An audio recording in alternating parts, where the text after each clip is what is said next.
Hey guys, John V here from PhoneArena. You're watching our in-depth video review of the Dell Venue. It's available right now for a tier contract price of $100 through Dell directly. It's enabled to work with AT&T's 3G band, but they also sell an unlocked model. It's similar to the Dell Venue Pro, the Windows Phone 7 sibling, which we checked out a while ago. Instead, it's a candy bar Android 2.2 Froyo powered smartphone, and we'll see how it stands up against the ever-evolving Android competition.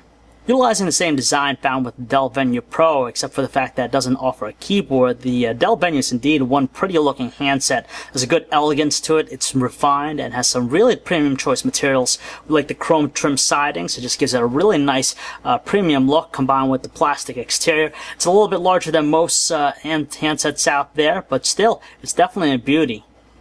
Turning it on, we're greeted to a 4.1-inch WVGA AMOLED touchscreen, so that's 480 by 800 pixels. It produces some really nice looking details, and thanks to its AMOLED panel, it produces some poppy looking colors, deep and rich with its tones. It sports some really nice viewing angles as well, so you can make out what's on screen. It has a curved display, which is more of a cosmetic thing. It just has a shimmering effect when you look at different angles. Still, its brightness output is not the strongest out there, and still requires you to shield it away from the sun. Below the display, we find three Android capacitor buttons. They're spaced evenly far away from one another to reduce any accidental pressing. Not something you commonly find with most Android smartphones. The Dell Venue has a dedicated vibrate switch on the left side of the phone. Meanwhile, on the right edge of the phone, you have a dedicated shutter key, the volume rocker up and down. They're kind of flush, but they exhibit a really good tactile feel when you press them down. Likewise, there's a pretty good tactile response with a dedicated power button on the top edge of the phone. You also have the 3.5mm headset jack as well. Finally, in the bottom edge, you have the speaker, the microphone, and you also have the micro USB port for data and charging connectivity. Taking a look in the back, we find the 8-megapixel autofocus camera with the single LED flash with the Dell logo right there. Removing the back cover, you just gotta slide it off. It gives you access to the SIM card slot, micro SD card slot, and also the 1400 mAh battery.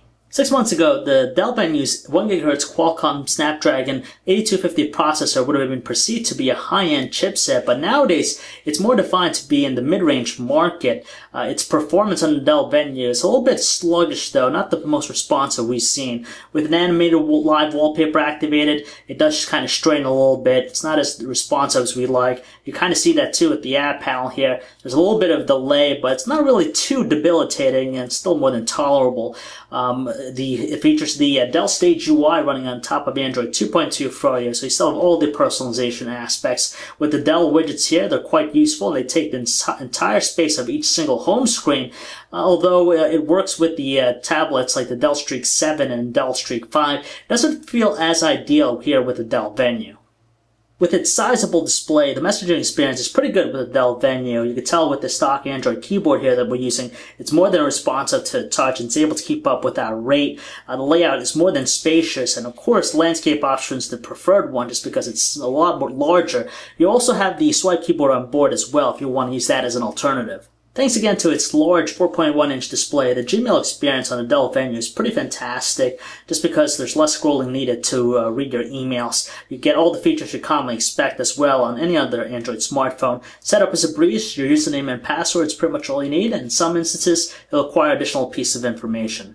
Relying on the stock Android music player, it's more than functional at its core in playing some songs, but don't expect any fancy looking presentation with it. As far as the audio quality of the speaker, it's surprisingly very boisterous at the highest volume setting. It does sound rather irritating, but putting it down a few notches makes it a little bit more pleasant to the ear. With its mesmerizing AMOLED display, the video watching experience on the Dell Venue is pretty fantastic and awe-inspiring. The video we have here is encoded in MPEG-4, 1280 by 720 resolution. You can tell it's moving at a really nice frame rate, no slowdown or lag, lots of details, and more importantly, it has some really deep-looking colors to make it fantastic.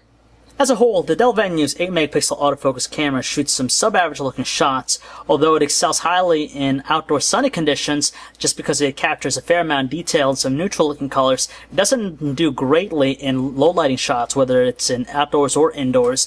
It captures some hazy looking visuals and subtle amounts of noise, and unfortunately though, the LED flash is not potent at all.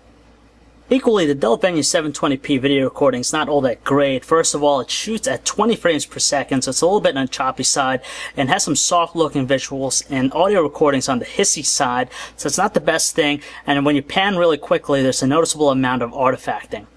Regrettably, calling quality isn't all that great either with the Dell Venue, just because on both ends of the line, voices sound hollow, and with the earpiece, there's a noticeable amount of background noise and static on our end.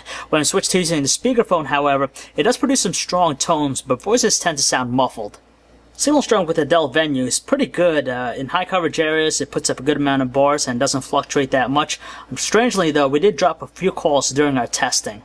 Meanwhile, battery life seems to be pretty average with the handset. After fully charging it up, we managed to get a continuous talk time, 6.5 hours on a single charge.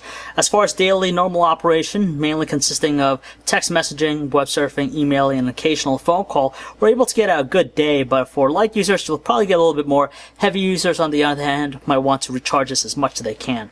Of all things, the one thing we like about the Dell Venue is the fact that it's just one of those handsets that you don't find too often being used by other people. In fact, it is kind of rare to see it out there in the wild. At the same time, its $100 on-contract price point is pretty fitting for this mid-range handset, although 6 months ago it could have been deemed as a high-end device. We definitely like its industrial design, very eye-catching. Although it might not excel highly in other areas, it's still pretty decent with its offering. So if you'd like to learn more about the Dell Venue, you could check out our website, PhoneArena.com. Thanks again for watching, guys.